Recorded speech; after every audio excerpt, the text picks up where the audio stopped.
शिवाय। ओम नमो नारायणाय। ओम श्री चतुर्मुख ब्रह्मदेवाय नमः। ओम श्री मात्रे नमः। ओम श्री स्वर्णाकर्षण कालभैरवाय नमो नमः। ओम ईशान सर्वविद्यानां ईश्वर सर्वभूतानां ब्रह्माधिपति ब्रह्मणोधिपति ब्रह्मा शिवो मे अस्तु सदा शिवों। सर्वमंगलमांगल्ये शिवे सर्वार्थिसाधिके शरण्ये त्र्यंबके देवी नारायणे नमोस्तुते। ओम श्री असितांग कालभैरवरुद्राय नमो नमः।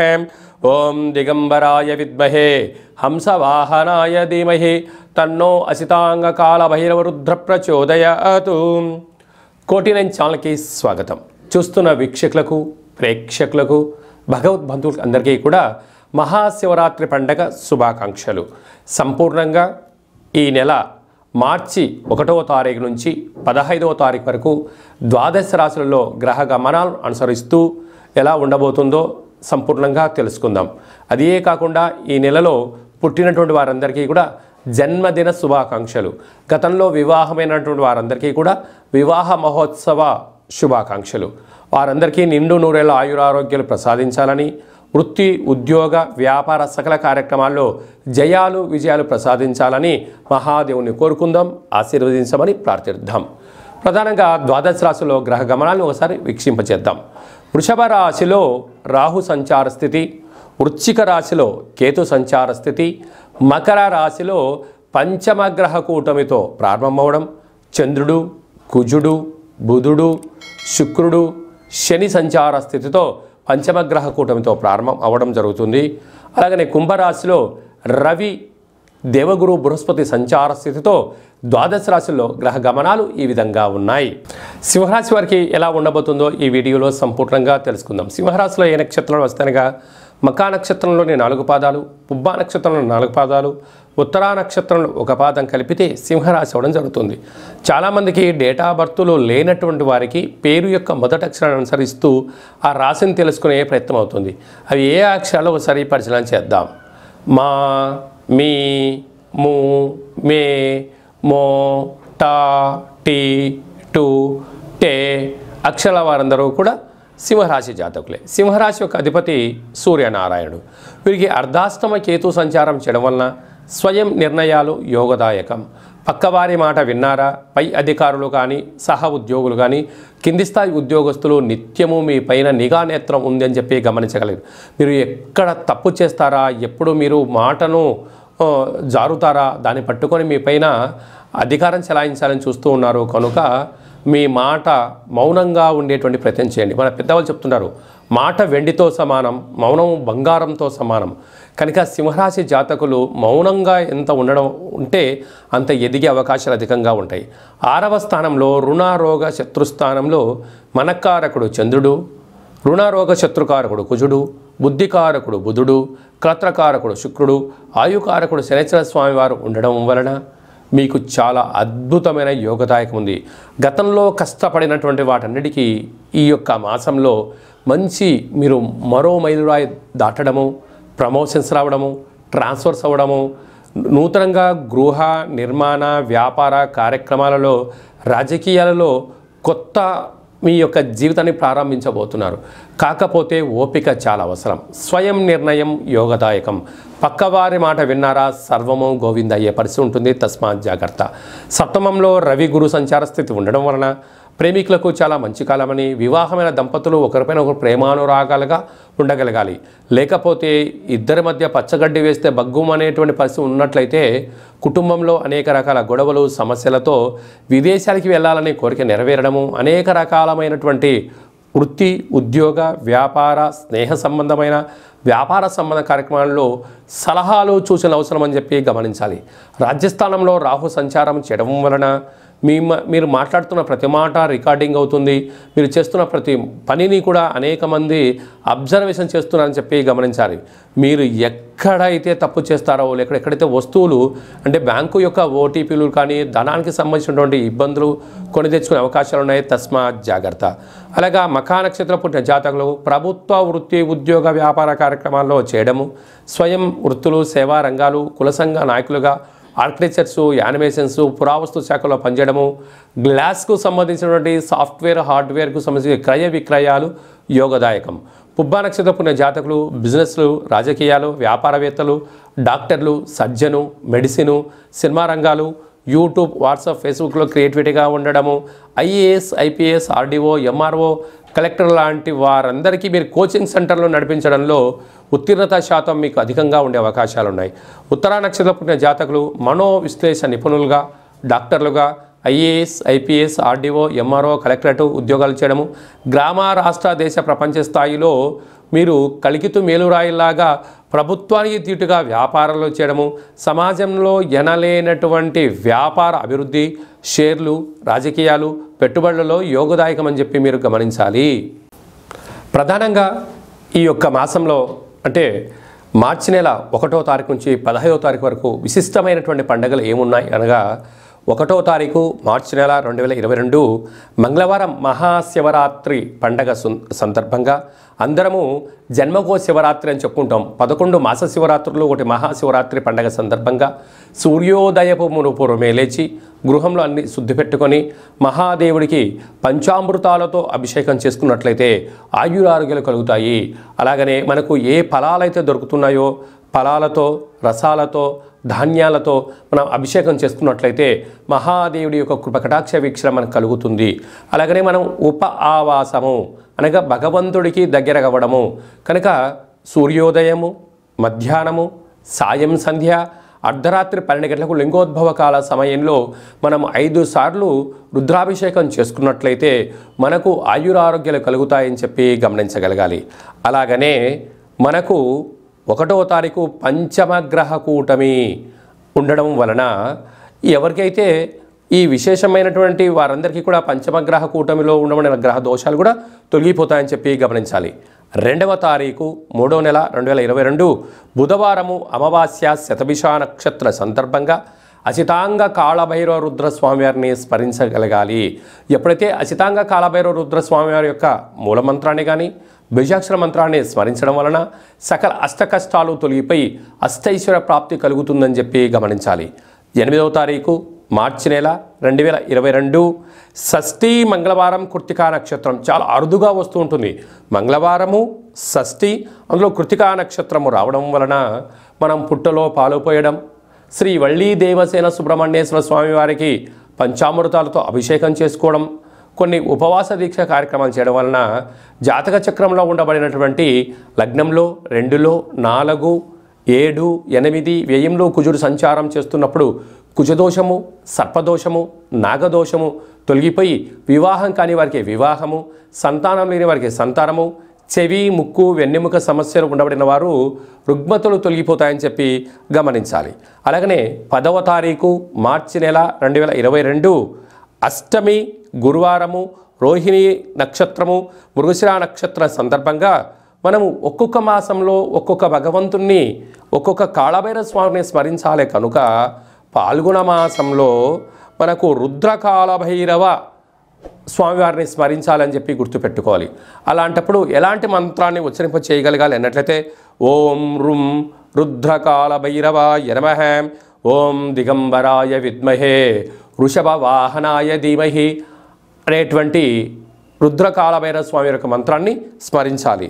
అలాగనే మనము 12వ తారీఖు మార్చి నెల 2022 నవమి శనివారం ఆరుద్ర నక్షత్ర సందర్భంగా మహాదేవుడికి రుద్రాభిషేకం పంచామృత అభిషేకం చేసుకోవడం వలన జాతకంలో ఉండబడినటువంటి గ్రహదోషాలు తొలగిపోతాయని చెప్పి గమనించాలి. 14వ తారీఖున ఏకాదశి సోమవారం పుష్యమి నక్షత్ర సందర్భంగా వృత్తి ఉద్యోగ వ్యాపార కార్యక్రమాల్లో మనము విజయం సాధించగలగాలి అన్నట్టయితే సాయం సంధ్యాకాల సమయంలో మహాదేవుడికి పంచామృతములతో అలాగనే నల్ల నువ్వులు కానీ తెల్ల నువ్వులతో అభిషేకం చేసుకోవడం వలన, తిలార్చన చేసుకోవడం వలన జాతక గ్రహదోషాలు తొలగిపోతాయని చెప్పి గమనించగలగాలి. అదే కాకుండా ఈ నెలలో, మార్చి నెలలో 1వ తారీఖు, 2వ తారీఖు, 4, 8, 13వ తారీఖున దూరవాయుజల ప్రయాణాలు పెట్టుకోకపోవడం ఉత్తమోత్తం అని చెప్పి గమనించాలి. ఈ మార్చి నెలలో 1వ తారీఖు నుంచి 15వ తారీఖు వరకు మనకు వీలున్నప్పుడు మనం ఈ కార్యక్రమాలు చేసుకోవడం ఆనవాయితీగా గమనించగలగాలి. వీలు లేదు అనేటువంటి పరిస్థితులు ఉండబడిన వారందరూ కూడా మనము మార్చి 1వ తారీఖున మహాశివరాత్రి పండగ సందర్భంగా శివుడికి రుద్రాభిషేకం చేసుకోవడం అనేది తప్పనిసరి. అలాగనే జాతక గ్రహ గమనాలలో పంచమగ్రహ కూటమి కూడా జరుగుతుంది కనుక గ్రహ దోషాలు తొలగిపోతాయని చెప్పి గమనించాలి. 2వ తారీఖున మనం అసితాంగ కాళభైరవ రుద్రస్వామి వారికి స్మరణ, దీపము, విశేషమైనటువంటి ముడుపు, దీపకళ మహోత్సవ కార్యక్రమాలు చేసుకోవడం వలన సకల అష్ట కష్టాలు తొలగిపోతాయి. అలాగా అమావాస్య రోజు కూడా కుదరలేదు అనుకుందాం కాసేపు.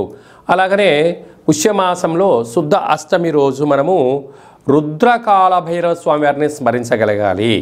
అలాగా రుద్రకాళభైరవ స్వామివారిని ఎందుకు స్మరించగలగాలి అన్నట్లయితే, మన నివసిస్తున్నటువంటి గృహంలో వాస్తు దోషం ఉన్నా, వీధిపోటు ఉన్నా, గృహంలో విద్యార్థులకు విద్య సక్రమంగా రాకపోయినా, వివాహం కాని వారికి కుజదోషం కానీ, సర్పదోషం కానీ, నాగదోషం ఉండినను, అలాగనే ఉద్యోగం రానివారు, సకల భూత ప్రేత పిచాచ బ్రహ్మర యక్షర యమదూత శాకిని డాకిని గ్రహదోషాలు ఉండబడినను, జాతక చక్ర ప్రకారంగా ఏళ్ళనాటి శని కానీ, అష్టమస్థాన శని కానీ, లగ్నంలో కానీ, అర్ధాష్టమంలో కానీ, అష్టమంలో కానీ, వ్యయంలో కానీ పాపగ్రహాలు సంచారం చేస్తున్నప్పుడు మనం అనేక రకాలుగా పూజలు, యజ్ఞాలు, యాగాలు, దానాలు చేసినప్పుడు కొన్ని నివృత్తి కానటువంటి క్లిష్టమైనటువంటి పరిస్థితుల్లో మనము కాళభైరవ స్వామివారి యొక్క స్మరణ యోగము అని చెప్పి గమనించగలగాలి.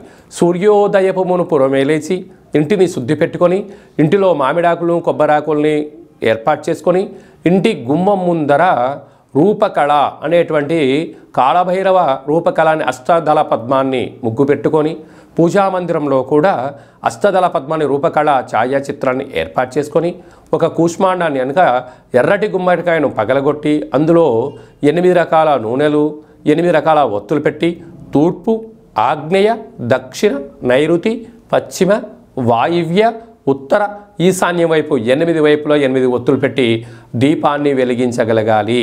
వెలిగించిన తర్వాత కాళభైరవ సౌభాగ్య ముడుపు అని చెప్పి ఒక ఎరుపు క్లాత్ను తీసుకొని అందులో పసుపు, కుంకుమ, గంధము, అక్షంతలు, పీచు తీయని కొబ్బరికాయ, ఎవరికైతే మనం ముడుపు కడుతూ ఉన్నామో వారికి సంబంధించినటువంటి గోత్రనామాలు రాసుకొని 8 కోరికలు తగ్గకుండా 64 కోరికలు మించకుండా ముడుపు కట్టినట్లయితే సర్వత్రా తిరిగి వచ్చేటువంటి అష్టమి లోపల వారికి సర్వత్రా శుభం కలుగుతుంది. 8 రోజులు ఉదయము, మధ్యాహ్నము, సాయం, సంధ్య, నిశారాత్రి అంటే దీపము కొండెక్కకుండా జాగ్రత్తగా కాపాడుకోగలగాలి. అయినా తదనంతరము 9వ రోజు ఈ యొక్క దీపాన్ని, ఈ యొక్క ముడుపును బిల్వదళ వృక్షము దగ్గర తీసుకొని పెట్టి నమస్కారం చేసుకొని రావాలి. ఒక బిల్వదళ కొమ్మను తీసుకొని వచ్చి ఇంటి గుమ్మం లోపల వేలాడదీయగలిగినట్లయితే సకల కాళభైరవుడి యొక్క ఆశీస్సులు, సంపూర్ణ పరమేశ్వరుడికి ఆశీస్సులు ఉంటాయని చెప్పి గమనించగలగాలి. అదియే కాకుండా ఆసక్తి కలవారు ఎవరైనా కూడా కాళభైరవ ఉపాసన చెయ్యాలి అనేటుకుంటున్న వారందరూ ఈ కింది నెంబర్ మీరు సంప్రదించినట్లయితే మీకు కాళభైరవ మంత్రాన్ని ఉపదేశించడం జరుగుతుంటుంది. అలాగనే ఇలాంటి ఈ ముడుపును కానీ, రూపకళ ఛాయాచిత్ర కూష్మాండ దీపాన్ని ఇంట్లో పెట్టుకోలేనటువంటి వారందరికీ కూడా ఈ కింది నెంబర్ను సంప్రదించినట్లయితే మీ పేరుపైన ఇక్కడ ముడుపు కట్టడం జరుగుతుంది. కాళభైరవ హోమం చేయడం జరుగుతుంటుంది. మీ పేరుపైన రూపకళ దీపాన్ని కూడా ఏర్పాటు చేయడం జరుగుతుంది. కనుక ఎవరైనా ఎప్పుడైనా సంప్రదించవచ్చు, ఆధ్యాత్మిక సలహాలు స్వీకరించు. దాంతోపాటు కాళభైరవ యంత్రాన్ని కూడా మీకు ఒకటి ఏర్పాటు చేయడం జరుగుతుంది. ఇవి ఇంట్లో పెట్టుకోవడం వలన సకల గ్రహ దోషాలు తొలగిపోయి అఖండ ఐశ్వర్యం కలుగుతుందని చెప్పి గమనించగలగాలి. అలాగనే మహాశివరాత్రి పండగ సందర్భంగా మనము శివాలయం వెళ్ళి అభిషేకం చేసుకుంటూ ఉంటాం. కానీ మన యొక్క దేవాలయంలో లక్ష నర్మదా ఏకమహ శివలింగేశ్వర స్వామి వారికి నిత్యము రుద్రాభిషేకము, పంచామృత అభిషేక కార్యక్రమాలు జరుగుతాయి. కనుక ఎవరికైనా గోత్రనామాలను పంపించినట్లయితే వారి పేర్లపైన అభిషేకం చేసి మీకు నర్మదా బాణ సదాశివలింగేశ్వర స్వామి వారిని ప్రసాదంగా కూడా ఏర్పాటు చేయడం జరుగుతుంది. అదే కాకుండా మీ యొక్క జాతక సమస్యలని డేటా బర్త్లు ఉన్నట్లయితే మీరు డేటా బర్త్ను వాట్సాప్ పంపించినట్లయితే మీ జాతకం చూసి చెప్పబడడం జరుగుతుంది. అలాగా డేటా బర్త్ లేనటువంటి వారికి మీ పేరు పైన మీ పేరు మొదటి అక్షరాన్ని అనుసరిస్తూ రమణ శాస్త్రం ద్వారా అనగా గవ్వల ద్వారా మీకు జ్యోతిష్యం చెప్పబడను. కనుక ఈ ఆధ్యాత్మిక సలహాల కోసం సూచనల కోసం ఈ కార్యక్రమాన్ని ఆచరింపజేసుకోవచ్చు. అదే కాకుండా మనము పూర్ణిమ, శుద్ధాష్టమి, బహుళాష్టమి రోజు కూడా మన గృహంలో మనము కాళభైరవ వ్రతాన్ని ఎవరైతే ఆచరింప చేస్తామో వారందరికీ కాశీక్షేత్రం వెళ్ళి దర్శించినంత పుణ్య ఫలితం కలుగుతుందని చెప్పి గమనించగలగాలి. అంటే కాశీక్షేత్రము దర్శించి వచ్చిన తర్వాత గృహంలో మనము కాళభైరవ వ్రతాన్ని చేసుకోవాలి. వెళ్ళాలి అనేటువంటి వారు వ్రతాన్ని చేసినట్లయితే కాశీకి వెళ్ళడం జరుగుతుంది. వెళ్ళలేనటువంటి వారు కూడా అంటే వెళ్ళొచ్చిన వారు, వెళ్ళాలనుకున్నవారు, వెళ్ళలేనటువంటి వారు ఎవరైనా కాళభైరవ విశేషమైనటువంటి వ్రత పూజా కార్యక్రమం గృహంలో చేసుకున్నట్లయితే మనకు ఆ కాశీ విశ్వనాథుడి యొక్క ఆశీస్సులు, కాళభైరవుడి యొక్క ఆశీస్సులు కలిగి వృత్తి, ఉద్యోగ, వ్యాపార కార్యక్రమాల్లో విజయం సాధిస్తాము అని చెప్పి గమనించగలగాలి. పగటిపూట సూర్యుడు మాత్రమే మనకు వెలుగునిస్తూ ఉంటాడు. కానీ కాళభైరవ స్వామిని స్మరించడం వలన, ధ్యానించడం వలన జీవితాంతము మనకు జ్ఞానము అనేటువంటిది ఇచ్చి వృత్తి, ఉద్యోగ, వ్యాపార కార్యక్రమాల్లో ఎలాంటి ఆటంకాలు లేకుండా విజయాన్ని కలిగిస్తాడు అని చెప్పి గమనించాలి. కనుక ఎవరికి ఏదైనా ఆధ్యాత్మిక సలహాల కోసం, సూచనల కోసం ఈ కింది నెంబర్ను ఎవరైనా ఎప్పుడైనా సంప్రదించవచ్చు, ఆధ్యాత్మిక సలహాలు స్వీకరించవచ్చు. అందరికీ సర్వత్రా శుభం, జయం, లాభం జరగాలని కోరుకుందాం, ఆశీర్వదిద్దాం. ఓం శతమానం భవతి శతాయు పురుష సతేంద్రియ ఆయుష్యేవేంద్రియే ప్రతిష్టతి ధనం ధాన్యం బహుపుత్రలాభం శత సంవత్సరం దీర్ఘమాయు యజమానస్య మనో అభిష్టప్రసాద సిద్ధిరస్తు. దైవ కార్యం, మానవ కార్యం, స్వకార్యం జయీభవ విజయీభవ దేవత అనుగ్రహ ప్రసాద సిద్ధిరస్తు. తదాస్తు. ఈ వీడియో మీకు నచ్చినట్టయితే లైక్ చేయండి, షేర్ చేయండి, కోటి9 ఛానల్ని సబ్స్క్రైబ్ చేసుకోండి. మేము చేస్తున్న ఆధ్యాత్మిక వీడియోలు మీకు ముందస్తుగా నోటిఫికేషన్గా రావాలి అన్నట్లయితే గడ్డ సింబల్ని ప్రెస్ చేయండి. ఆధ్యాత్మికమైన భక్తి సమాచారాన్ని భగవద్బంధువులకు, మిత్రులకు, స్నేహితులకు చేరవేయండి. హిందూ ధర్మాన్ని కాపాడండి.